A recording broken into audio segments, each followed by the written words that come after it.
Good morning प्यारे बच्चों। आज हम लोग डिस्कस करने जा रहे हैं फ्लूइड मैकेनिक्स में से ही एक और बहुत इंपॉर्टेंट टॉपिक जिसका नाम है इक्वेशन ऑफ कंटिन्यूटी।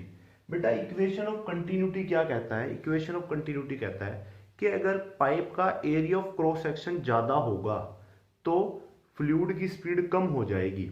ठीक है, जैसे कि मान लीजिए एक पाइप है जिसका इनलेट जहां से वाटर एंटर कर रहा है वो एरिया ऑफ क्रॉस सेक्शन कम है और जहां से वाटर आउट हो रहा है वो एरिया ऑफ क्रॉस सेक्शन ज्यादा है।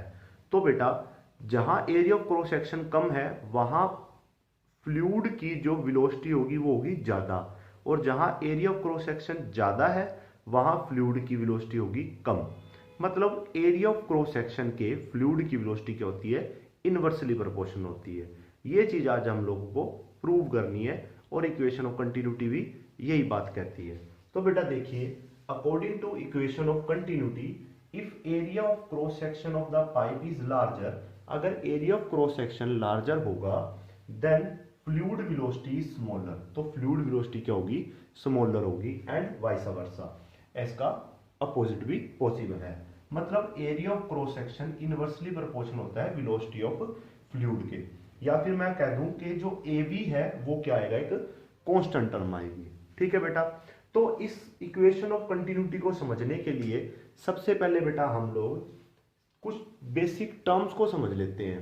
बेटा देखिए, आप लोगों को पता है कि जो मास होता है वो क्या होता है?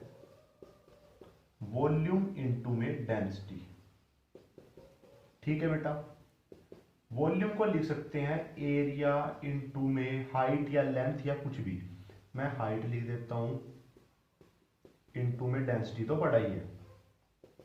ठीक है बेटा, अब देखिए एरिया तो या तो स्मॉलर या लार्जर हमको एरिया कंसीडर करना है।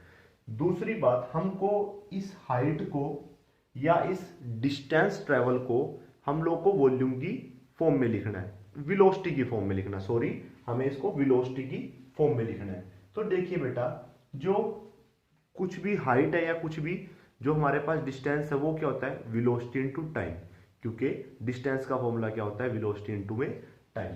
तो मैं बेटा इसको क्या लिख सकता हूं? एरिया इनटू, इसको मैं लिख सकता हूं बेटा वेलोसिटी इनटू में स्मॉल टाइम।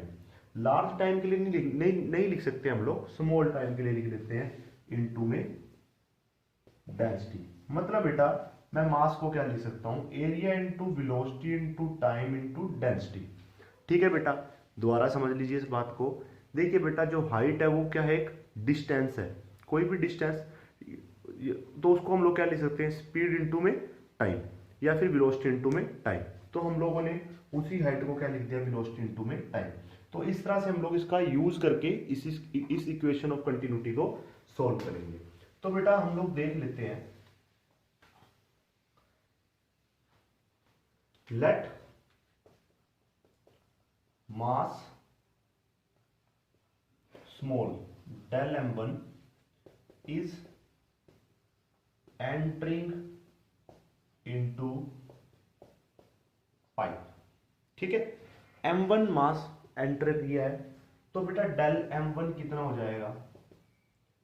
एरिया एंटर किया है तो एंट्रेंस का एरिया हमने मान लिया a1 इनटू वेलोसिटी, उसकी वेलोसिटी मान ली v1 into smaller time into में डेंसिटी, जो कि लिक्विड की हम लोगों ने डेंसिटी मानी है रो। इस एरिया ऑफ क्रॉस सेक्शन और इस एरिया ऑफ क्रॉस सेक्शन को हमने अलग अलग मानना है। ठीक है, इसी तरह से तो यार मैं इसको लिख सकता हूं del m1 by del T is equal to A V rho. इसको बोलते हैं मास फ्लक्स। क्या बोलते हैं बेटा? Mass flux. ठीक है बेटा, अब देखिए बेटा,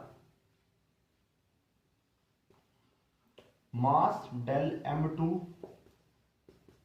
लीविंग द पाइप, जो पाइप को लीव करते वक्त आएगा उसको हम लोग क्या लिख सकते हैं? डेल m2 मतलब area into velocity into del T into में रो।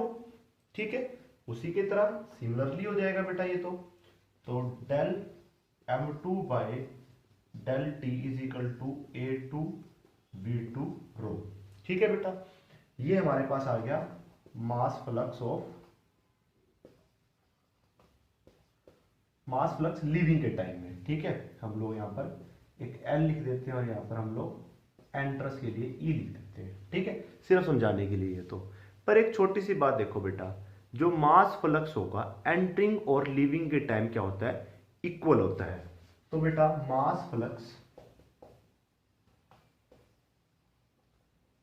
एंटरिंग के टाइम और मास फ्लक्स लीविंग के टाइम इक्वल होता है। सर जी हम क्यों माने?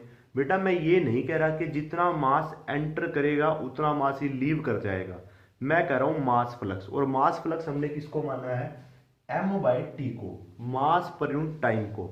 एक सेकंड में कितना मास एंटर करेगा, एक सेकंड में बेटा उतना ही तो मास लीव करेगा। ये तो हम लोग मान सकते हैं, हम ये नहीं कह रहे कि कितना मास एंटर करेगा उतना मास ही लीव करेगा। तो मास फ्लक्स तो बराबर लिख सकते हैं हम लोग, ठीक है। तो मतलब हम 1 और 2 से, फ्रॉम 1 एंड 2 हम लोग लिख सकते हैं बेटा A1 V1 rho is equal to A2 V2 rho. Rho से रो तो कैंसिल हो गया, इसीलिए हमने डेंसिटी माननी भी नहीं थी कि हमने लिक्विड इस डेंसिटी का मानना है, क्योंकि लास्ट में कट ही जाना था तो हमने नहीं लिया था। तो मतलब A1 V1 is equal to A2 V2 आ गया।